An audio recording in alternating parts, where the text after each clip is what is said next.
Welcome to Nada Yada Island. Next on Nada Yada Island.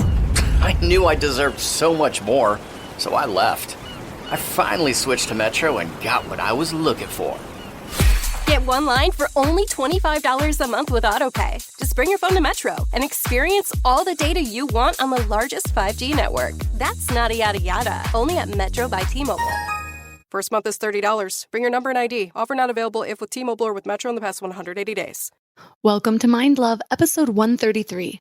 Today's episode is all about boundaries. Every healthy relationship says, I need for you to respect my boundaries because I need choices, but I need to respect yours too. And if somebody has a tantrum with your freedom, there's a problem. Either it's my problem, I'm trying to control you because I want you to be what I want, or you're trying to control me. You have to shift the idea of control. Instead of trying to control other people to fix them and make them nicer and help them to stop what they're doing, I want to be controlling myself. And instead of allowing them to control me to be what they want, I want to control me. So the whole idea is I'm going to give up other control. And I don't accept other control. But I love it when I have self-control and when you have self-control. Turn up your frequency with Mind Love. Bite-sized brain hacks for seekers, dreamers, and doers. It's time to give your mind a little love with your host, Melissa Monti.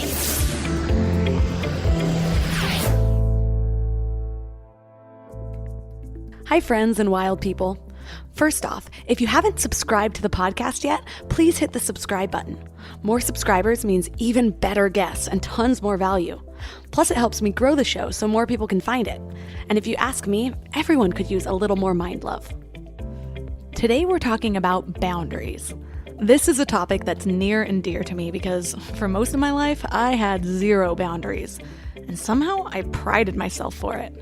I actually watched Jim Carrey's Yes Man, you know, the movie where he goes to some Tony Robbins type event and gets hypnotized into saying yes to everything. Well, when I was about 23, I was like, I'm gonna live my life that way. I had just moved to LA and I had also set a goal to go to a different restaurant every night to meet people and get to know the city. Well, I remember this one night, I went to a restaurant at 11 p.m. and I met this guy. He and his friend had been drinking, and they were gonna take a taxi. Yeah, this was pre-Uber days. Well, then the guy, half joking, said, well, unless you want to give us a ride. And thanks to my self-commitment, I just said yes. So I drove them up into the Hollywood Hills, and then they're like, want to come in for a drink? So I said yes. Actually, looking back, I'm not really sure how I survived.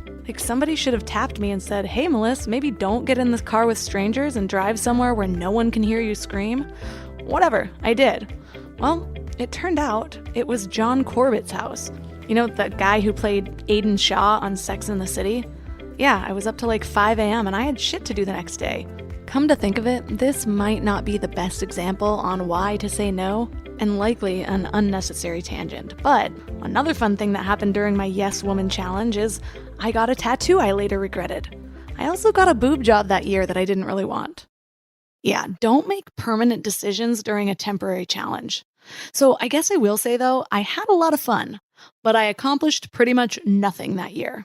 And it should be noted that since I've started learning why and how to create clear boundaries, I am so much happier. I know myself more deeply, I'm working toward goals, and not only do I think my friends respect me more, but I also just have better friends overall. So boundaries have come up in a few other episodes. Episode 102 on empaths and episode 115 on dealing with energy vampires. And every time boundaries come up, I get a bunch of emails from you guys saying how much it helped or that you want more. So this episode is on boundaries specifically. It does make sense that this would be needed in this audience because I know a lot of you are empaths. Just the topics of this show tend to attract empaths. For example, you're inherently curious, you're attuned to the emotions and energies of others, you're sensitive, and a lot of empaths also have boundary issues. I think this is because we can feel the energy of others, so we'll do what we can to avoid feeling their discomfort, and that includes just saying yes or going with the flow. Well, the truth is, I think we all deal with boundary issues, empaths or not. It sucks disappointing people. But I'll tell you something, and this is important, It's really difficult to create a life you love when you're always living for other people. You need time and space to first figure out who you are, like identify your passions and outline your goals. And then you need time and space to actually do those dreams, to build them into your reality. So today we're going to learn boundaries and all that it takes to put them in place in our lives. Our guest is Dr. John Townsend. He's a business consultant, leadership coach, and psychologist. He's written or co-written 30 books selling 10 million copies, including the New York Times bestseller Boundaries, and a few other gems like Handling Difficult People. I had so much fun during this episode. The conversation is really animated. We even managed to squeeze in some role play. So I think you're going to love him as much as I did. And he's going to help us learn when to say yes and how to say no. 3 key things we will learn are the 3 skills needed to create effective boundaries, how to deal if someone is upset by your boundaries, and how to release guilt about putting them in place. Before we dive in, do you need a little help starting each day with a positive mindset? Well, I got you. Just sign up for the Morning Mind Love for daily inspirational messages right to your inbox. I get messages from people every single day about how the Morning Mind Love is their favorite way to start their day, or that the message that came through is exactly what they needed to hear. It's kind of like your own personal inspiration oracle. Just visit mindlove.com and sign up right there on the homepage. Plus, you'll get some amazing free gifts when you do, like a free guided binaural affirmation meditation designed to rewire your brain to your highest self. And you'll get one of my favorite tools, a booklet of my personal power lists to help you gain clarity and live each day with intention. And it's all completely free. Just go to mindlove.com to sign up. Or if you're out and about, text the word morning to 33777. That's morning to 33777. And now let's welcome Dr. John Townsend to the show. Nice to be here, Melissa.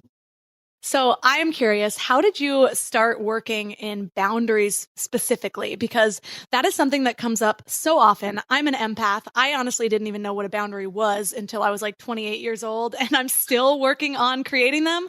So why did that become so important to you that you wrote a whole book on that topic? Well, it's something that I had been studying when I was working on my doctorate in psychology, because boundaries are a big part of healthy psychology. You've got to have lots of love and empath and attachment, but you also got to be able to say, hey, I'm not you, and I stop here and you begin here and all that. So I studied boundaries extensively on a clinical level. And then my business and writing partner, that he and I did many, many things for many years on this. Actually, we had a psychiatric hospital system. So the fact that you felt help from the book means that you got help from a bunch of people who were in psych hospital. But we had hundreds of patients all up and down the West Coast in a number of settings, outpatient, inpatient. And we found out that a lot of them came in and their depression was because they were burnt out and giving and giving and giving, or their anxiety was because they're afraid of disappointing people, or their eating disorder had a lot to do with the fact that they didn't feel like they could really be me. And since we'd been trained that way, we helped them with boundaries, and they started feeling stronger and saying no and having a voice, and their depression, anxiety, and things went away. So we knew that the public, at least the clinical public, needed it. So we thought, well, kind of everybody does. So that's when the first Boundaries book came out, where we said everybody needs to learn how, in some nice way, to say no quite often, and you'll be healthier. And then good things happen after that. Wow, I actually have never associated my past eating disorder with boundaries. But once you said that, it clearly made sense, because at that time, so many of my decisions were based off of, well, so much of my life was really seeking validation outside of myself. And yes, that's why those things are connected then. Yeah, because if you don't have good boundaries, you don't feel self-validated. You feel like, do you like me? Am I performing enough for you? Can I make you happy? Whether you're my date or my spouse or my boss or my mom or my dad, because I don't have any boundaries. So I've got to get the validation from you. And I never can ride that tricycle fast enough, because somebody's going to be disappointed or control me or judge me or awful stuff. But when you got boundaries, you go, I'm kind of worth it. I'm kind of a nice person. I don't want to be some narcissist, but I'm kind of worth treating nice. All of a sudden, you're back in control. You had said something about boundaries that I hadn't thought of also while I was researching for this episode. And I've done a few episodes on boundaries because it's something that's helped me so much and it's something that I'm still exploring. So a lot of the content I put out there is really trying to help myself and sharing it with other people along the way. And you had said something like, well, what did it cost you not having boundaries? And looking at it through that lens was really profound because, I mean, how much of my life could I build in a different way at some point because I wasn't just trying to please? And I don't know, that really just shifted the way I thought about it. Yeah, it's a little painful. It's kind of an ouch to think what it cost me, but it's a really good teacher, I think, Melissa.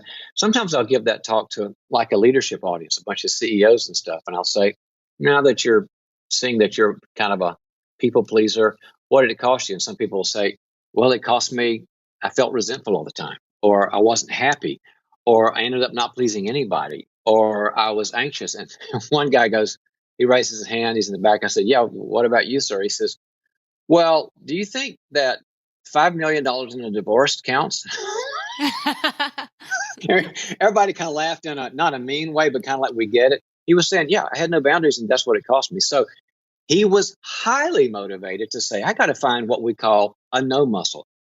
I got a yes muscle over here, but I need that no muscle too. Right. And you mentioned resentment also, which I highlighted for me because a lot of people might think of those more the surface level ones or the direct things. Like, you know, if I was saying yes to myself more often, maybe I would have built this or maybe I would have gone for this dream. But then there's those other things where, yes, you might be carrying resentment. It might be destroying your relationship because you think you're being a good wife or a good husband because you're giving so much to your partner, but then you don't feel any sort of connection and you're not growing. And maybe you could have built something, your dream could have been huge that supported your family in a whole different way if you had been saying yes to yourself. And you add to that, it's not good for the other person either. If I'm saying yes to my spouse all the time, date all the time, kids all the time, boss all the time, I'm creating entitlement and disempowering in them. I'm not helping them grow. So it's not good for either one of us. Oh, that's a good point. And I think that it's interesting too, because I have friends that have always had very clear boundaries and I'm like, they just know who they are. And at certain times in my life, maybe I thought they were kind of a jerk or something like that because they did this. The first thing is, isn't that person kind of self-centered?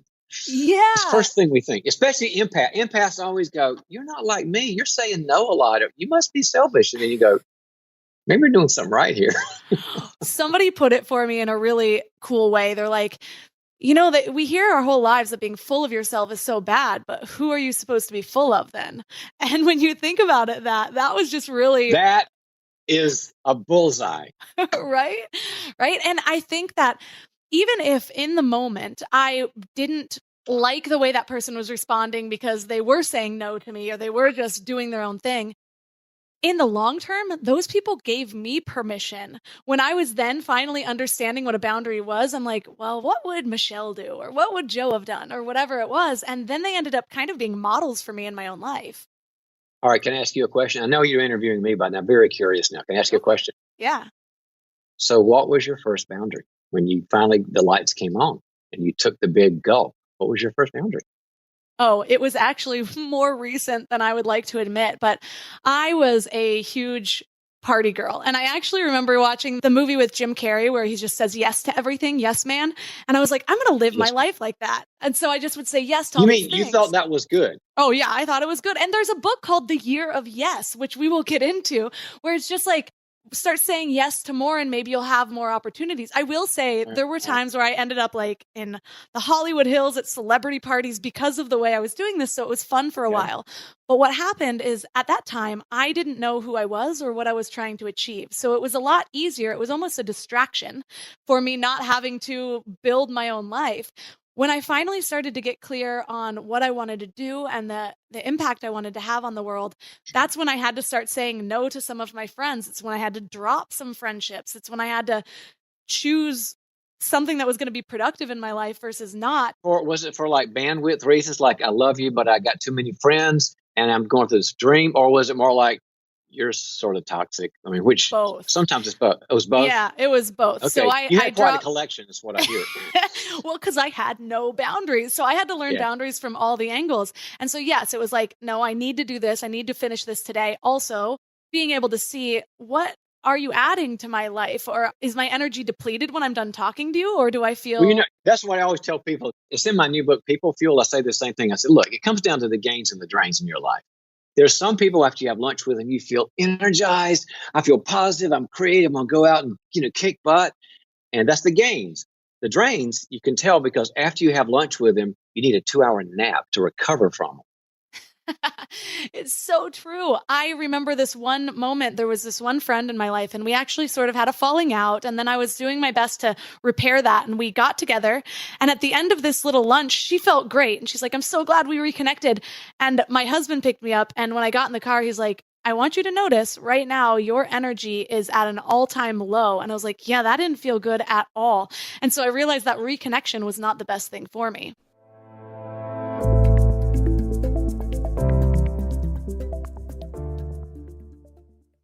Before we go deep today, I want to give you a little gift, and I want to give it to you every single day. It's called the Morning Mind Love. I know how life can be. You're all fired up after an inspiring episode, and then a new day or a new challenge comes at you, and it's just hard to keep up that energy. Well, the Morning Mind Love is kind of like an oracle from your higher self to help you start each day with a positive focus. Plus, when you sign up, you get 2 free gifts, a 30-minute binaural meditation and 30 days of journaling prompts to help you remember who you truly are. And it's all completely free. So join over 9,000 people and go to mindlove.com to sign up or text the word morning to 33777. You know what's crazy? After all these years of hosting Mind Love and talking to some of the world's leading experts, one of the biggest eye-openers for me has been just how much our gut affects, well, everything. When my gut feels good, my mind feels clear, my intuition is stronger, and I just feel more balanced. And that's why I'm excited about Zoe, a science-backed nutrition company that is totally changing how we understand our gut health. They've created the most scientifically advanced at-home gut test and built the world's largest microbiome database. So when you get your results, you're not getting generic advice. You're getting insights about your body that other companies just don't have the data to provide. There's also just so much misleading health information out there. Food companies even pay influencers to promote ultra-processed foods as healthy. And that's why I love that Zoe relies purely on science. Real science. The randomized controlled trial showed that participants were 4 times as likely to report better sleep and more energy, all thanks to the info from the largest microbiome database on the planet. So go to Zoe.com and find out what Zoe membership could do for you. And because you listen to Mind Love, you can use the exclusive code MINDLOVE10 to get 10% off membership. As a Zoe member, you'll get an at-home test kit and personalized nutrition program to help you make smarter food choices that support your gut. That's ZOE.com. Use MindLove10 at checkout. Trust your gut. Trust Zoe.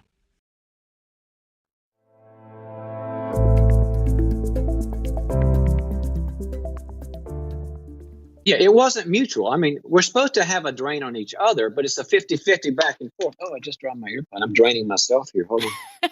And that's good. I'll listen to your issues and support you and back and forth. But if it's one way, unless it's a friend with a crisis, we need to have that. But your husband picked up that you were in 100% drain zone, and that's not good for us. Right. All right. Can I ask you another question? Yeah, go for it.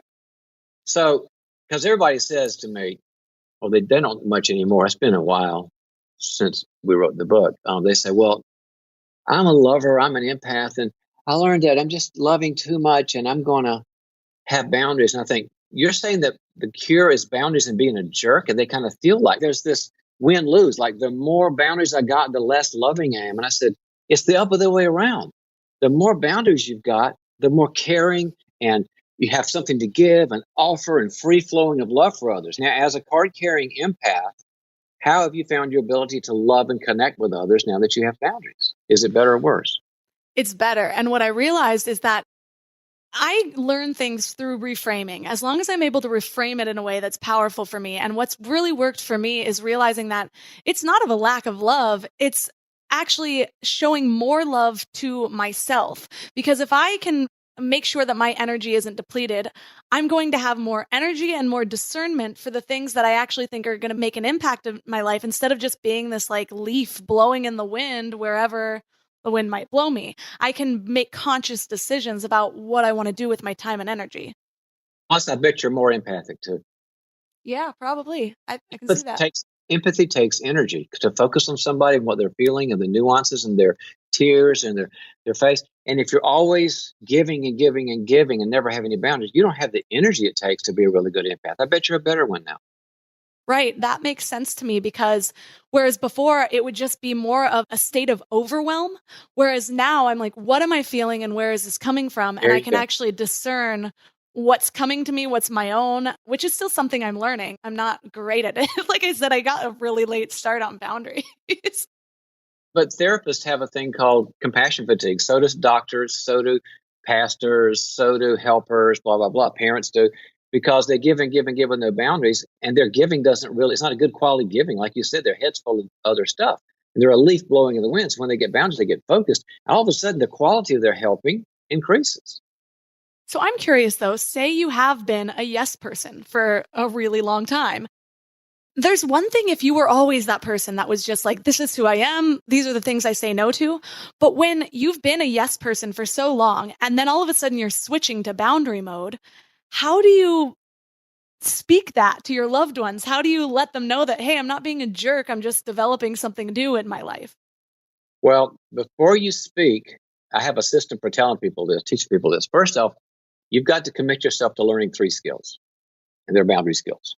Because you got to have that in your head before you start changing how you are with people, because people will feel like blindsided, like, wait a minute, I could call you at 3 a.m. to 5 a.m. every day for 2 years. You never complain, right? You don't want to, I'm blindsided. So here's the 3 skills.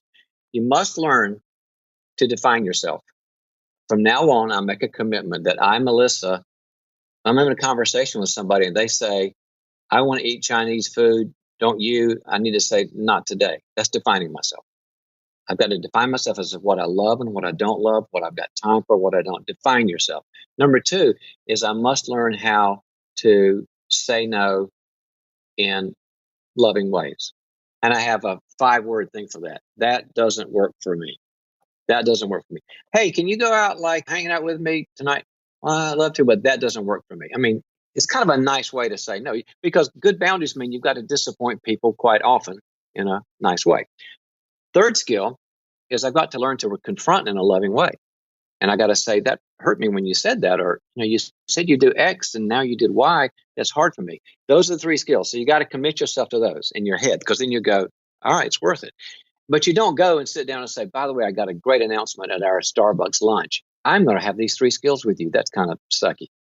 You just remember those 3, and whether it's a lunch or a business deal or a date or a parenting thing, those 3 will pop up, I promise you. And you'll think, do I need to define myself now because am I just agreeing with everything? Okay, time to say I don't do that. Or do I need to say, no, I can't, that doesn't work for me? Or do I need to confront this? Those 3 skills will pop up and take care of the situation.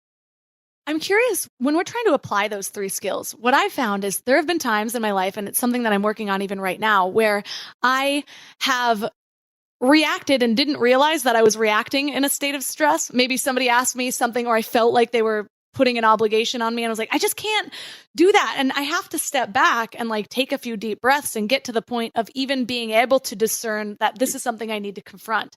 And an example of this is recently, I can't remember the exact thing that happened with my husband, but he just said something and I kind of snapped back. And what I was able to do, and really proud of myself, was like take a deep breath and say, I feel like with that, you were expecting this, and this is what I'm feeling. And that's not a skill that I had really before. It's like comes from, I guess, more awareness, more self-awareness and what I'm actually feeling. So how do you get past that maybe fight or flight of being like, oh, what are you trying to push on me, to getting to that level of discernment or that level of awareness to be able to even see, okay, this is just something I need to confront? Yeah, basically what you're talking about is most of what I study is the neuroscience now, because they support boundaries and love so much. And what you're saying is your husband said something that felt kind of yucky, and you dropped into the amygdala mode, which is fight or flight and freeze and fold and all that. And you got out of what's called prefrontal cortex, where we've got good decision making, understanding, all the things we kind of need to live there. And people without boundaries, when they first start working on this, you got to have some friends around you that are say it's okay to practice with me, because they're going to be your lab rats. And that's why spouses and dates and people go, when are you going to get this straight? I'm getting tired of you. Would you want some coffee? No, I don't want coffee. I mean, so the way you got to do it is you do have to be intentional about practicing it. You got a couple of buddies and say, hey, this boundaries thing, it's just important to me. So I'm a big fan of role play, and just say, can we role play a little conversation where you want me to go out tomorrow night and I can't do it, but I'm going to feel kind of like pressured by you, even though you're not pressuring me. I'm going to feel like you're pushing me, and I'm going to kind of say my thing. And then I want you to say something like, hey, Melissa, that was a little snarky. Can you back off? And I'll get more aware. If you do it 3, 4, 5, 10 times, all of a sudden your brain goes, Melissa's giving me a new skill. My neural grooves that were trained to say, give everybody everything or get really mad and overwhelmed and be a Godzilla, she's telling me I can just go, ooh, somebody just pushed a boundary. I need to talk to them nicely. But you've got to practice it before your brain goes, okay, new skill.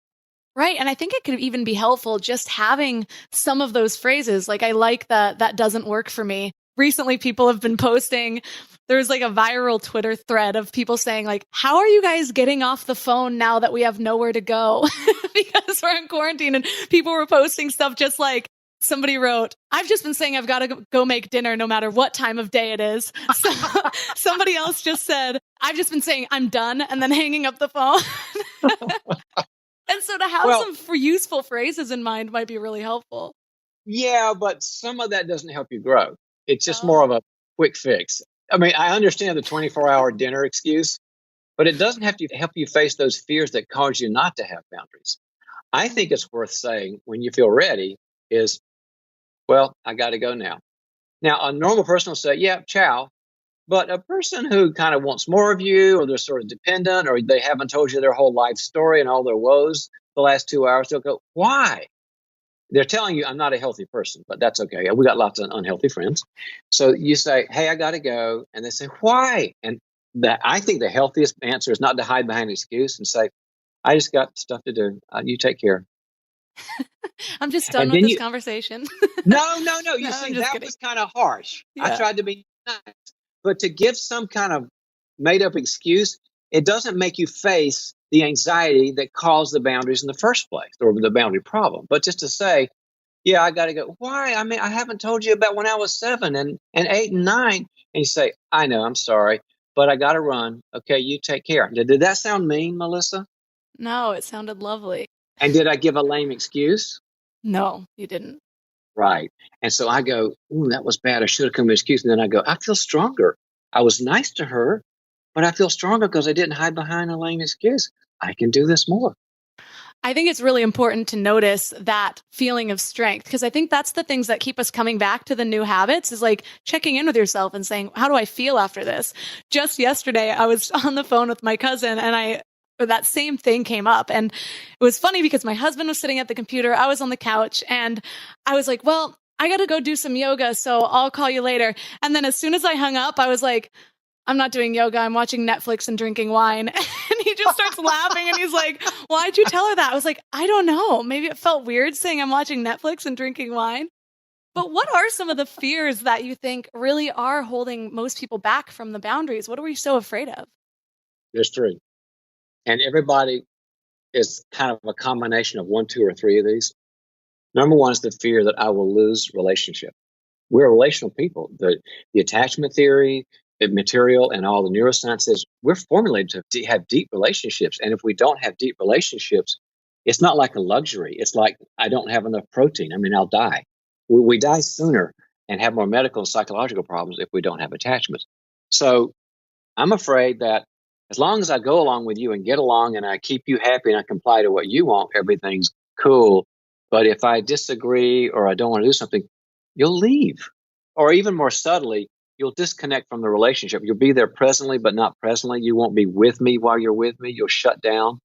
And then I don't have you anymore. I don't feel connected to you anymore. And that's awful. That's the feeling of abandonment. So the first fear we have is that if I start setting boundaries, I'm going to lose people that are important to me. The second fear is I'm afraid of people's wrath. I'm conflict avoidant. I'm afraid they're going to get pissed off, blow up, call me horrible names, and I don't have the skills to handle conflict because I'm afraid I'll get overwhelmed or maybe scared. And I mean, if somebody comes at you and says, I'm going to hit you, you got to call 911, get the cops going. So my point is, That's our second fear. I don't want them to escalate. I can see them. I'm seeing they're building up their anger now. I can see their voice getting louder. I don't have the skills to handle that, so I'll just do what you say. The third one is guilt. Guilt is the gift that keeps on giving, right? I'm not afraid you'll leave me. I'm not afraid that you'll hurt me or attack me. I'm afraid I'll hurt you. And I don't want to discourage the people in my life. I don't want to dishearten them. I want people around me to feel good. So we've got to work through all three of those fears. Like the one that's hardest for me is the guilt one. I'm okay if people leave me because I got a lot of friends. And if people get mad, I got a lot of skills there, no problem.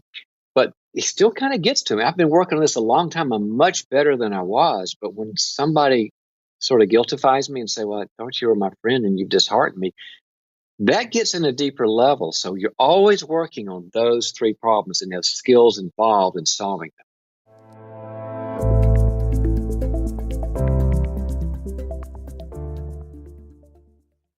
You know what I love about the start of a new year? It's kind of like opening a fresh notebook. 365 blank pages just waiting to be filled with your story. But sometimes we get stuck trying to write that story alone. Maybe there's a chapter you've been wanting to revise, or maybe you're just ready for a whole new plot twist in 2025. But here's what I've learned from my own journey with therapy. It's kind of like having an editorial partner for your life story. Someone who helps you see the patterns that you might have missed, who gives you the tools to write stronger chapters ahead. And that's why I'm so excited about BetterHelp. They've made therapy accessible and easy, serving over 5 million people worldwide. With over 30,000 credentialed therapists, each with different specialties, you can find someone who really gets your unique story. But what I love is how flexible it is. Everything is online, and you can easily switch therapists anytime at no extra cost until you find the perfect fit. And it's not just for people that are dealing with major challenges. Therapy can help anyone become the best version of themselves. So write your story with BetterHelp. Visit betterhelp.com/mindlove today to get 10% off your first month. That's BetterHelp, HELP.com/mindlove.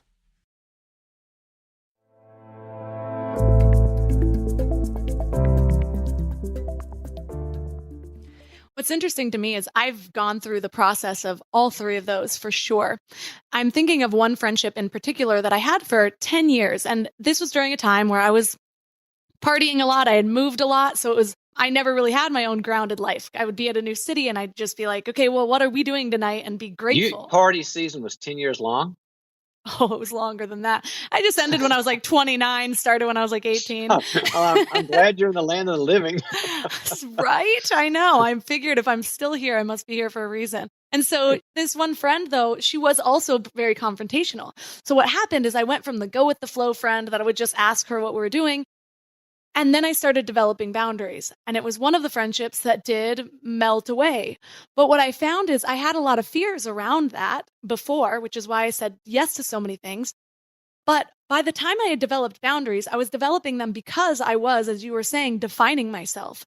So I was so confident in who I was and what I wanted out of life that I could clearly see that that needed to melt away. I could see that that wasn't serving me anymore. And so this thing that became a fear actually ended up being a blessing, and it happened just as it should. So I think sometimes as we transform through the work that we're doing on ourselves to understand these things, our fears won't be so fiery anymore. I know fury is not a word, but you know what I mean. But the reason is the point that you brought up earlier is because we're stronger. Boundaries give you the confidence that when I'm right, I'm right. And when I'm wrong, I'm wrong. And it's okay to have a different point of view. And if somebody can't take me having a different point of view, they're a lunatic and something's wrong with them. It's not always me. And if they leave me, gosh, maybe I'd love to have them back, but I got other friends. All of a sudden you feel stronger. You don't feel mean, you feel strong. There was something that you said in your book that I highlighted and I reread a bunch of times, and it was you have basically a bunch of laws of boundaries, which I loved because I feel like it got way more in depth than anything else I've read on the subject. But one of them was the law of respect. And there was a quote in there that said, our real concern with others should not be, are they doing what I would do or what I want them to do? But are they really making a free choice? When we accept others' freedom, we don't get angry, feel guilty, or withdraw our love. When they set boundaries for us, we accept others' freedoms and we feel better about our own. that shifted the way I looked at it altogether. And I think even just reframing that for ourselves, it's like, do I want friends that are expecting me to be exactly who they want? Or do I want to find myself in this life, like use this as self-discovery and have people around me that love me for who I am and are supporting the goals I'm trying to reach? Absolutely. The law of respect basically says every healthy relationship says, I need for you to respect my boundaries because I need choices, but I need to respect yours too. And if anybody has a tantrum because somebody else, I'm not talking about if somebody's mean and coming at you with a knife. I'm talking about, but if somebody has a tantrum with your freedom, there's a problem. Either it's my problem, I'm trying to control you because I want you to be what I want, or you're trying to control me. The key about this whole respect thing, I think, Melissa, is you have to shift the idea of control. Instead of trying to control other people to fix them and make them nicer and help them to stop what they're doing, I want to be controlling myself. And instead of allowing them to control me to be what they want, I want to control me. So the whole idea is I'm going to give up other control. And I don't accept other control, but I love it when I have self-control and when you have self-control. So I'm sure many of us have those people in our lives that do have that more controlling nature. And maybe they even think that's the way they're showing love. I can see a lot of mother-daughter relationships being like that because they're constantly parenting later on in life. Yeah. So how would you suggest that we go about sharing that with them? Is it just that we act it in our own lives and hope that they see what we're doing? Or should we share with them, hey, controlling me isn't the way to love me? It seems like a difficult thing to kind of highlight for somebody else that is putting that on us. I think it's time for you and I to do a role play to illustrate this for your listeners. Deal. Yep for that. Okay. So I'll be Melissa, the nice, healthy Melissa that has some good boundaries. And you be some person that tends to be unconsciously controlling you. They don't mean to do it, but they do it a lot. And it's time to react to it. So does somebody come to mind that you know that you can kind of channel? A couple people, yeah. Well, then like put them both of them together or something. And okay. And so let's say the scenario is something. You want to do this like we're on a phone, like it's COVID time, or you want to do any time or what? I mean, what's more relevant to your listeners? Let's do over the phone because I feel like people right. have a lot of separateness in their lives these days. Yes, they do. Okay, so I'm Melissa and you're my friend. And what do you want me to do that I don't really want to do? You want to have a Zoom with me more than I want? Would that be something? Yeah, that sounds good. All right, so what do I call you? Jennifer. Hey, Jennifer. How you doing? Doing pretty good. How are you, Melissa? I'm good. Busy, but good. So what's up? I know that you have a podcast, and I just was wondering if I could pick your brain about some things I'm launching. Do you think we can hop on Zoom for an hour and I can just pick your brain and you can share me how you grew your podcast so big? Oh, totally love to do that. But actually, time-wise, I am slammed because everything went up a notch. We kind of scaled during COVID, and so it'd probably be a while. Maybe later. Well, the thing is that I'm launching next week. It would really mean a lot to me. Even just like 30 minutes, can you squeeze me in? Yeah, thanks, Jennifer. Gosh, I feel awful about saying that, but no, it's just not going to work. In fact, I've got kind of people yelling at me in various forms right now. So I'm sorry. It's just overwhelmed. Maybe after it's a few weeks after it's launched or something. Okay, but remember that time that I picked up flowers for your mother's funeral? I don't mean to bring that up, but I just thought that took me an hour and a half, and this might take you like 20 minutes. Unfortunately, gosh, I hate to say it, but I'm going to have to say no. But good luck with that, and I'll be thinking about you. Yeah. I thought you were a good friend. All right, wait a minute. She's urgent, so we don't want to go into the teaching section yet. We just solved the problem. But this is a second conversation a week later. Okay. Where she's mad and it could have been better because I felt like to go into a teaching moment is not fair to her. She's in her amygdala trying to put the podcast on, right? Yeah, so you just said, no, I'm really sorry. And she got kind of bugged and she got off. So now it's a week later. Now it's time for the teaching moment. So, hey, I've been thinking about you. Glad you called. How did things go in the first podcast? Oh, so now you have time to chat? You know, I really could have used your help last week and it kind of hurt my feelings that you weren't even willing to give me 20 minutes. I know. I'm sorry. Yeah, I understand how you feel. I think you felt not ready and, I've done this. And so you felt unhelped by me and you probably felt like kind of uncared for by me in a bit too, huh? Yeah. If you knew I felt those things, I mean, why didn't you do anything about it? Can I move out of that problem, Jennifer, and talk about Jennifer and Melissa for a second, our relationship? Yeah, sure. I love you. And you've been a totally great friend for so long and through my party years and beyond. And you've just been there and you've accepted me. And I love who we are. And I want to be friends forever and grow together. And by the way, if I ever do anything that bugs you and annoys you, always let me know because I want to be a growing person. Is that fair? Yeah, it is. And you're doing it right now. And I respect you for doing that because it feels hurtful to you. And so give me feedback anytime because I want to be a growing person and I trust you. Okay. Okay. Do I have the same permission on my end with you? Yeah, you do. Okay. That if I see something that's sort of alienating or not so okay, that I can bring it to you without you feeling like I don't like you? Yeah. Okay. This part of this is on me because I've been kind of avoidant.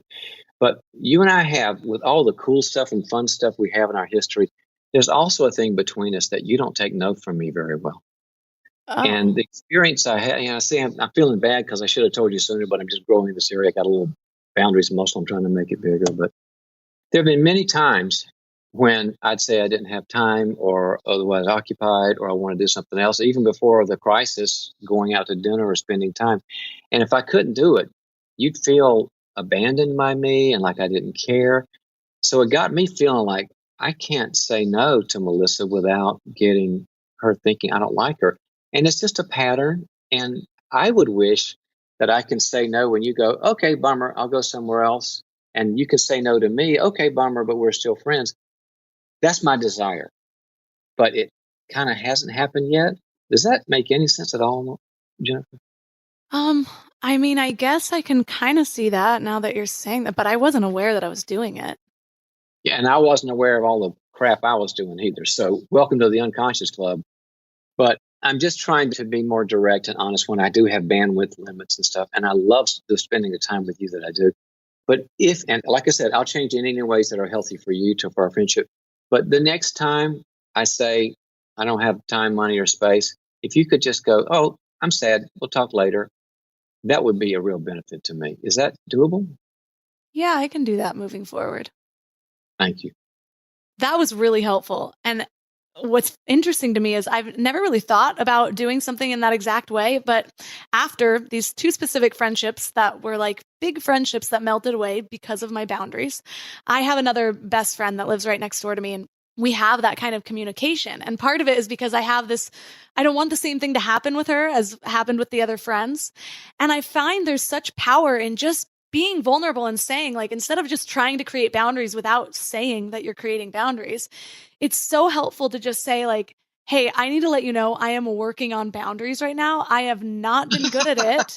And so and just like being blunt, and that's a good way to go from being a yes person to having them. Just saying, like, I need to work on my boundaries so I can get stuff done. So I might be saying no more. And it's cool the way you're doing it because the vulnerability means you're saying, I need your help here. And people love to help. You're saying, it's a new thing. Can you support me? And people love to support. I love the way you're doing that. Right. And we had a very similar conversation just because we live next door to each other. She's one of my best friends and whatever. And so she's like the sister I never had. And we've had that conversation of like, there's certain times that we've had tension in each other's lives or just like, she'll do something and I'm like, or vice versa. And so when we're having they're pretty much all good days, but like when we're like drinking wine together, just like having a girls' night, it's come up a bunch of times. We're both only children. And so we've realized that both of us have boundary issues, partially because of that, because we've never had like another person our age to just say no to very often. And so we just say yes to everybody. And so we check in with each other all the time. And we're just like, hey, just so you know, like, I want us to be friends forever. And so if I'm ever doing anything that's irritating or you feel like I'm not being supportive, please just let me know because it's unintentional because I love you.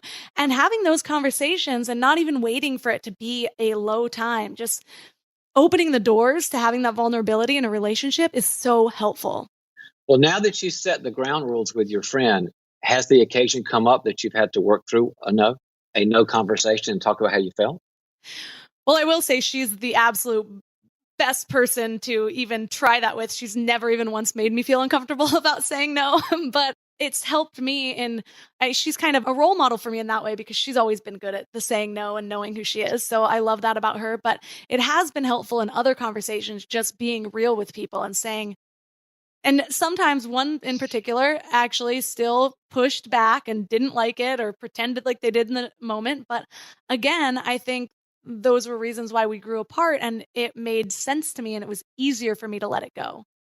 I can tell you the 3 levels of people that can determine whether they're going to be a really good friend after a boundary. One is the ones like your buddy who just goes, oh yeah, my muscle too. Hey, yeah, you can't do this. I can't do it. No problem. So they're in. I mean, they're in the A team, right? Yeah. Number 2 is kind of like Jennifer. She was unconscious. She's like, now think about it. When I go over the history we have, I have been doing it, but I never knew it.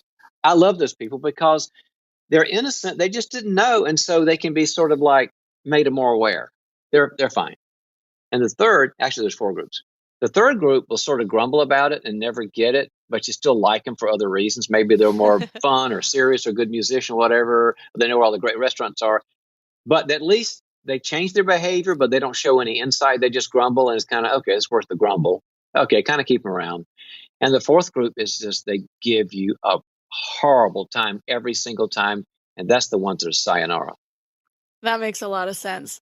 It's funny, as you went through those groups, I had like a specific person in mind. Somebody's face came up. For every single one of them. But yeah, it's with the people that you kind of teach through, the ones like Jennifer, as I should say. It's interesting because I think that's how a lot of us are. What happens is that maybe it's the way we view love or something like that. When I was saying yes to everything, that's what I thought somebody did when they were a friend to somebody. That's how I thought that I showed love. So when I was still that person, when other people had the boundaries up, to me, I was like, but this is my definition of love. And you're doing this, which means maybe you're not really a good friend for me. And so it helps to highlight or to just be clear with, hey, this is not because I don't like you, or this is not because of this. It's because I'm working on myself, or I have my goals, or if I am able to have this time for myself, I can show up better for you later on, whatever it might be. But when people aren't aware of that, they might just be measuring it against their own views on what that means. I know. You know what I tell people to do now, just in the same vein you're talking, is the way to introduce it is say, during this crisis, I have decided to be very intentional about self-improvement.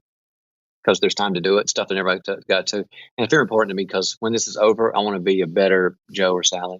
And so one of those things that I'm noticing in self-improvement is I need a better boundaries or whatever. And people go, man, I need to do that too. I got time to do that. They kind of like feel connected to you when you say it.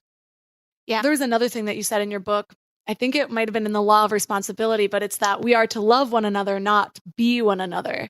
And I think that's so important too, because the beauty of life is everybody's differences and like the contrast of things. If everything was the same and everyone was the same, man, life would be so mundane. And like, what would be the point of having a friend if you're just looking at yourself in the mirror? And so allowing people their space and their time to develop themselves is actually going to enrich your life even more. And if people looked at it that way, it might be easier to accept. Yeah. It's kind of hard to get them to swallow. You're telling me because you're not available to me, that's going to help me grow. So you have to say something like, I'm just feeling so free to be myself when the boundaries things are working. I feel like I'm discovering I have talents and strengths and gifts and stuff. And gosh, I want that for everybody I'm around. I probably wouldn't say, but you need to work on this too. But I think I would like to sort of, I think model that it's making me better. And they get I was going to say they catch the virus, but it's not a good metaphor right now. That's so funny. That's like saying bomb on a plane. Yeah, I mean, you could even say, I mean, this might still be on the harsh lines, but like, I just have, now that I'm taking time and space for myself, I'm growing so much. Think of it this way. With me saying no to your request right now, you'll have time and space too. What are you going to do? I think that's an awful idea. Just kidding. But now I just want to like just role play with people without them knowing. That's cool because you won't be the controlling jerk that alienates all your friends anymore. Won't that be a great life? Oh, that's so funny. No, but do you ever do the thing where you just like role play with people without them knowing that you're role playing? So you just try on a different thing and you're just like, I want to do this and see how you react. I do it to my husband hourly, at least. I just think it's fun. That's why he goes, did I just become a lab rat for you? Yeah, yes, actually. The amount of times I hear from him, you are so freaking weird, is like a lot. I'm just like putting on a different person whenever I feel like it. It keeps things spicy, you know? Right. So another thing that I think was really, we're of course not going to get into all the laws, but another one that really stood out to me was the law of envy, because a lot of times we're focusing on what other people have or what they've accomplished. And you said that when we're focusing on what everybody else has, we're neglecting our own responsibilities. And I think that even applies to a lot of the laws, because when we're thinking about it like, oh, I'm creating boundaries just to do what I want to do, I think that's perfectly valid. But when you're first getting into boundaries, it can almost feel harsh. It's like, well, that feels selfish. But when you think of it as your own responsibilities and that you're creating your life moment by moment, even if it's something that doesn't seem mandatory, it is if you want that life. And so these things become your responsibilities. And so I just liked the way that reframed for me, because I think if there's just a slight twist that we put on anything, some of our resistance to boundaries will kind of drop off. Can I give you an example of that? Yeah. A CEO of a company called me and said, I've heard about you. I want you to work with me. So I have an initial assessment. I said, sure. And a nice guy. He's like in his mid-30s and he's in the movie industry and very successful, but kind of wanted to go to another level. And I said, so tell me about yourself. And I'm thinking and taking notes. And I said, well, tell me about organization. He says, I'm very organized. I said, that's great. Tell me about it. He says, well, he pulls out his iPhone and he says, look, you see my inbox? And I went, yeah. He says, it's empty. And I went, your inbox is empty. He goes, see, I want to show you. I said, I hate to break it to you, but that means that you're a failure. And he got really kind of worked up. What do you mean? I spent a lot of time because I said, I don't want to take it away from you to organize. But here's where that's going to lead to, you're not a failure now, but this is a problem. What do you mean it's a problem? I said, because you've got this vision for your movie industry company. You say, I've got a great vision. I said, does it take a lot of time for your vision? He goes, yeah, I live it and I sleep it and I think about it and I research and I talk to people. I said, how much time does it take to clear out that inbox and answer all those people who you don't even know very well? And he went, oh my gosh.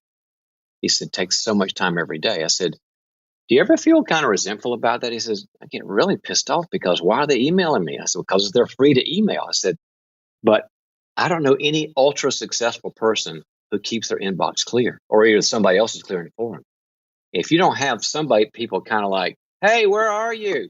And kind of disappointed in you, you're probably not getting the vision done. And it changed everything from him because he was envying everybody else's freedom to ask for his time, but he never said, I can't get back with everybody because I've got my own time. And then he valued it and the envy went away. I love that you use that example because there's so many things out there that are like, get to inbox 0. And it's like some measure of success, but it's like having people think that you are free to reach out at any given moment isn't really helping either of you. I like how Tim Ferriss puts it. He would just put in vacation autoresponders every now and then and just be like, hey, it's really hard to get to my email right now. It might take me forever. I might not get back to you. Or sometimes Tim will say, I get 1,000 messages a day. Please don't. He's really good about disappointing people in a healthy way so that he doesn't get stuck living somebody else's life for him. Well, thank you so much for everything you shared about disappointing people in a healthy way. It's something that's really seriously life-changing for me. And so, and a problem that I didn't even realize I had until too late. Well, I guess nothing's ever too late. But so for people that are really resonating with you, where is the best place for them to connect with you online? Dr. Townsend, like doctor, but drtownsend.com. We've got my academic institute, the Townsend Leadership Institute, and we give people a master's in organizational leadership or in executive coaching or in counseling, all online, or a Townsend Leadership Program. So we have an academic arm, but we have a professional arm for people around the country. We have teams around the country, people I've trained, will help a leader become next level personally as well as in the strategic tools they need. Dr. Townsend. All of the links from this episode will be at mindlove.com/133. Your challenge for this week is to figure out some boundaries and start to put them in place. Even more important than how to create your boundaries is why you're creating them. Once you're really clear on, first, who you are, what you want to accomplish, it's going to be a lot easier to figure out where the boundaries are needed. What are you saying yes to that's not moving you towards your goals? And that doesn't mean that you always have to be on this black and white path of always succeeding. Maybe a big part of your values are making sure that you can show up for other people. But just be mindful. What are you giving up to do so? What else do you want to accomplish? Are these the right people for you to be dropping everything to focus on? Do they give back to you in the same way? Not everything has to be this even exchange, but these are things to consider. I lived my life for way too long just saying yes to anybody who asked anything of me. I was like a martyr for compassion, and all it left me was burnt out, drained, and resentful. Not resentful while I was giving, but when I realized that they weren't willing to show up for me in the same way, it just felt hurtful. It made me feel alone. So start to lay out some of these things. Life is just a process of self-discovery. And these different lessons like boundaries or compassion or judgment or love, they're all just ways to know yourself better and to realize your own power and how you experience the world around you. So if you love this episode, or if you know of somebody who needs boundaries of their own, or maybe somebody who you're trying to create boundaries with and they haven't taken it so well, send this episode to them. Press the share button, take a screenshot and share it on social media and tag MindLoveMelissa. And if you have a few moments and you haven't yet, and MindLove helps you, please leave a 5-star review. They're really helpful for the growth of the show, and they help me get even better guests like Dr. John Townsend. So thanks for giving your mind a little love today, and I'll see you next week. Thanks for tuning into Your Higher Frequency with MindLove. Head to mindlove.com for a free gift to keep your vibes up until next week.